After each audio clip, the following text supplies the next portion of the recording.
Hoy voy a hablaros del trauma. El trauma hay de dos tipos. Hay traumas pequeños, hay traumas grandes. Es decir, hay traumas que pueden ser de una sintomatología más leve y traumas que pueden ser más complejos porque el evento en sí mismo ha sido muchísimo mayor y los síntomas son más graves, por lo que suele haber un efecto de trauma complejo. ¿Qué sería un trauma? Un trauma es un impacto, puede ser una imagen visual impactante, es decir, en un caso de un niño puede ser que vea un abuso de violencia doméstica y solo por el simple hecho de verlo, para él puede ser tan impactante que eso se queda grabado en el cuerpo. El cuerpo somatiza y queda una memoria corporal. También eso hace que después, a la larga, vaya desarrollando síntomas. La persona que ha vivido traumas desde la infancia suele tener traumas de manera crónica, es decir, diferentes traumas que se han cronificado en el tiempo y ha hecho que normalice según qué tipos de traumas como algo, un evento natural. Por ejemplo, en el caso que he mencionado antes sería un niño que vive violencia doméstica en su casa, por poner un ejemplo, el padre hacia la madre de violencia verbal y física, seguramente también ha vivido él en su propia piel la violencia de ese padre agresivo y violento, ¿no? Esto ya sería un trauma, pero también hay traumas de muchas índoles, cosa que trabajamos en terapia. Por ejemplo, un trauma puede ser un duelo, es decir, la muerte de un abuelo cuando tú eres pequeño y no has sabido cómo gestionarla porque tus padres no han sabido gestionarla, no te lo han sabido explicar bien y no ha quedado resuelto. Eso podría ser un trauma. Un trauma puede ser algo que tú vives en primera persona o, como he dicho, en segunda, o sea, que le pasa a un otro. Por ejemplo, el bullying es un trauma. Que a una persona le agredan verbalmente, psicológicamente, los compañeros que son iguales, eso se traduce en un trauma. Entonces, el tema del bullying muchas veces conduce a trastornos, por ejemplo, del comportamiento alimentario, un TCA. Y cuando vamos a hacer el diagnóstico, quizás vamos porque lo que tenemos son síntomas de ansiedad en la comida, de compulsión por comer, o obesidad, o todo lo contrario, el estómago se te cierra porque has vivido una situación traumática y entonces se genera un acto en contra de tu ingesta y lo que hace es desarrollar, por ejemplo, una anorexia nerviosa, por ejemplo, una bulimia. Esto pasa en muchos adolescentes, en muchas adolescentes que han vivido situaciones traumáticas y no las han sabido ni gestionar porque a lo mejor no se lo han podido decir a los profesores. Tampoco, si no se lo han podido decir a los profesores, tampoco a lo mejor no se lo han podido decir a sus padres. Si se lo han dicho a los profesores o a los padres y los han tratado como invalidación, como no le des importancia, no pasa nada, eso no es nada, ese niño queda invalidado por los padres con un trauma por la invalidación paternal. Invalidación a lo mejor por parte de los profesores, invalidación por los compañeros que le han hecho el bullying, el acoso, o lo han sometido incluso, ¿no?, a actos involuntarios. Todo eso sería trauma. ¿Qué más puede ser un trauma? Un trauma puede ser desde la agresión o el maltrato psicológico, como por ejemplo que te insulten, o que te menosprecien, que se rían de ti cuando hablas, por ejemplo, en casa, con familiares directos tipo primos en la infancia, familiares tipo abuelos, tíos, tus propios padres. Todo eso genera un trauma en un niño. En las personas adultas también se sufre cuando tú tienes una pareja, por ejemplo, que te maltrata a nivel psicológico, te hace una infravaloración o desvaloración de tus méritos o de lo que tú le explicas. Eso también genera un trauma.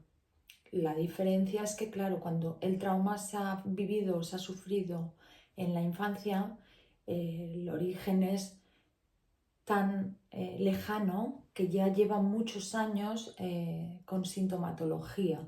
Entonces, cuando vienen a la consulta las personas y te dicen que sufrieron bullying cuando eran pequeños, pero que ya lo han superado, muchas veces hay que hablar, hay que ir, hay que investigar, hay que ir al pasado, hay que abrir esas puertas de esos episodios que en realidad no se han trabajado, los han infravalorado cuando sí que tienen un contenido de valor para la persona porque se ha sentido invalidada.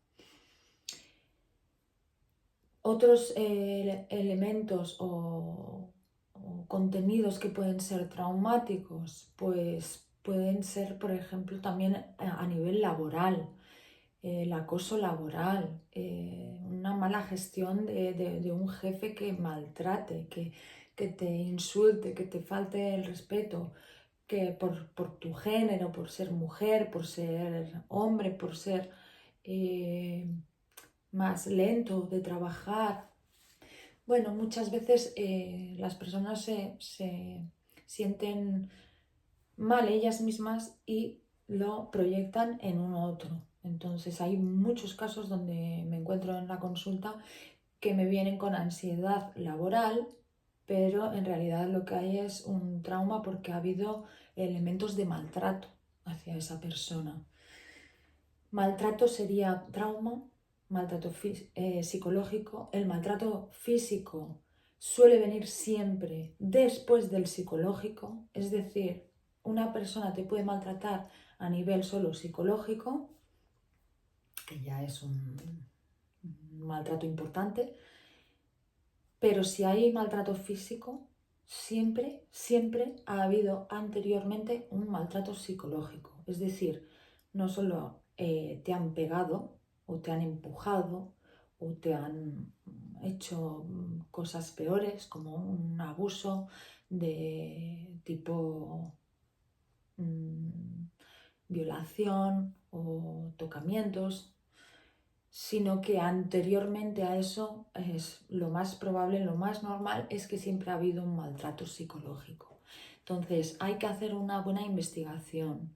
El trabajo en la consulta no se basa solo en los elementos que nos acompañan con los síntomas actuales. Los síntomas actuales quizás te abren las puertas de un pasado donde ha habido un algo que ha quedado como olvidado, como borrado o simplemente que el cuerpo, el cerebro lo que hace es para poder sobrevivir a esas experiencias traumatizantes, busca mecanismos de defensa para poder seguir viviendo en esos ambientes, en esos contextos. Pero eso se ha quedado incrustado, queda como una huella en el cerebro a nivel sensorial, a nivel psicológico y a nivel somático, o sea, tiene una respuesta corporal. Con lo que a la larga hay un detonante X evento que hace la explosión de que salgan a lo mejor todos esos síntomas que hasta ahora han estado como en letargo, ¿no? De manera como esperando el momento de salir a la luz. Entonces, cuando hacemos terapia, vamos a abrir esas puertas, esos lugares que han estado cerrados con llave, con candado desde la mente para poder sobrevivir a estas situaciones, pero de manera consciente, o sea, desde un trabajo muy terapéutico donde el paciente tiene que estar en una red de contención, donde se sienta cómodo, seguro, que para eso tenemos también el contrato de confidencialidad, donde no se puede hablar de los eventos de esa persona con un otro, ¿no? Entonces, saber que estás en un sitio tranquilo, de acogimiento, de paz, de calma, donde se te va a escuchar, no se te va a juzgar, porque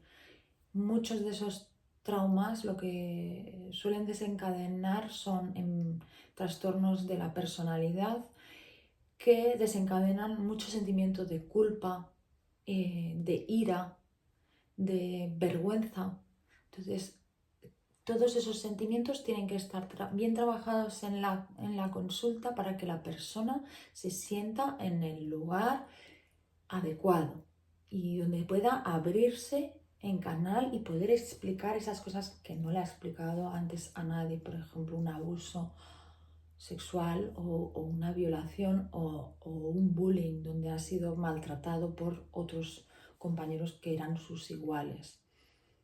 En la consulta me suelo encontrar con muchísimos trastornos de este tipo que no han sido diagnosticados bien, que se han diagnosticado con otro término de otro trastorno porque suelen ser comórbidos, es decir, que puede tener una persona un trastorno de la personalidad límite, por ejemplo, y también va a tener un trastorno de ansiedad, un trastorno por depresión o síntomas de ansiedad o síntomas de depresión, puede desarrollar una obsesión y compulsiones, un trastorno obsesivo compulsivo, puede desarrollar fobias, puede desarrollar manías y todos esos síntomas hay que ver desde dónde vienen, desde cuándo y por qué. Si no vamos al porqué de estos síntomas, nos quedamos a trabajar solo con la parte superficial, ¿no? Cuando es como un iceberg, ¿no? Como un iceberg que en las profundidades, como dijo Freud, ¿no? En el inconsciente hay un 95% más del resto que nos queda en la parte consciente de la memoria de nuestros actos y de los eventos vividos. Entonces, dentro del trauma, como he explicado, se pueden suceder de diferente índole, tanto visual como corporal, cuando haya agresión física o, aunque no haya agresión física, el impacto hace que haya una zona del cerebro que se conecta con la emocional, que la emocional es la amígdala. Cuando vive un trauma, esta amígdala se multiplica, se ensancha, se amplifica. Entonces, todas las emociones se viven de manera más intensa. El hipocampo, que es la parte de la memoria, se reduce. Entonces, hace que borre partes de esa memoria, que es lo que suele pasar en los trastornos de estrés agudo muchas veces. Y en la parte de la ínsula, que es una parte que está en el lóbulo temporal del cerebro, en los lóbulos temporales, la ínsula conecta a nivel somatosensorial con la amígdala ese momento de traumático, ese primer evento, sobre todo el primero o el más impactante o los más impactantes, quedan estacionados en el cuerpo a nivel sensorial. Entonces, hay acciones que no podemos hacer porque tu cuerpo lo rechaza, porque tiene ese recuerdo en el cuerpo. O sea, por eso muchas personas que han sufrido, por ejemplo, una violación, después les cuesta mucho tener relaciones sexuales. O, por el contrario, pueden ser promiscuas, ¿no? Que tengan muchas relaciones sexuales. porque lo han vivido como algo natural. Entonces, hay muchos tipos de traumas, hay que hacer una buena evaluación de qué traumas hay realmente, que no sean imaginarios, que sean reales, que se puedan corroborar con otras personas. Yo invito muchas veces a los pacientes que me traigan, por ejemplo, si viene una adolescente o una adulta joven de 18 años, de 19, siempre suelo invitar a la madre o a los padres a que vengan a la consulta y hablar también de cómo se encuentra la hija, la paciente en cuestión. Es muy necesario ver las otras, la experiencia de ese paciente desde la visión de los otros para poder corroborar y ver cuál es la relación que hay intrafamiliar. Si es de pareja, pues invito a la pareja para que se pueda sostener, para que pueda tener herramientas para poder tratar con esta persona que ha vivido o ha sufrido traumas en alguna época de su vida, que puede ser en la infancia, puede ser en la adolescencia, y es muy importante también tener el apoyo, ¿no?, de un otro. En eso consta nuestro trabajo, en poder apoyar y acompañar a las personas que vienen a la consulta y que tienen dudas, ¿no?, de si lo que han vivido realmente fue traumático, fue un trauma o no, o solamente ha sido un episodio normativo que entraría dentro de la característica natural de la edad o algún tipo de realmente de algún maltrato, ¿no? Otro evento que puede ser son las catástrofes naturales, un accidente de tráfico, un accidente de tren, de coche, un accidente es un episodio traumático donde normalmente se desarrolla un trastorno por estrés agudo que se puede transformar en trastorno de estrés postraumático o que puede afectar a nivel de trastorno de la personalidad. Otros traumas también pueden ser la guerra, la pandemia, vivir un episodio donde estás expuesto a una guerra es un evento muy traumático y que evidentemente deja una huella en las personas. Ya sea abusos, maltrato, accidentes, un duelo de una persona muy querida, una guerra, una pandemia. Hay eventos que a la persona le impactan de una manera abrupta y que queda registrado en el cuerpo, en el cerebro y en su manera de comportarse a partir de ese evento. Eso sería un trauma y bueno, espero que la explicación os haya sido válida y os sirva, y si tenéis cualquier duda pues podéis escribirme abajo en los comentarios. Si queréis que os explique alguna cosa de las que he hablado, de las que voy hablando, sugerencias de temas que queráis saber, de psicología, de psicoanálisis, podéis expresarlos en los comentarios y podéis poneros en contacto conmigo si necesitáis terapia, algo más personalizado. Evidentemente estos vídeos son a nivel divulgativo, de información psicológica, pero en una terapia se trabaja a nivel personal. Entonces, bueno, abajo en la descripción de mi canal tenéis mi contacto. Y si queréis que hable de algún tema en especial, pues os invito a que me comentéis, deis like y me sigáis para poder seguir aumentando el contenido del canal. Un saludo.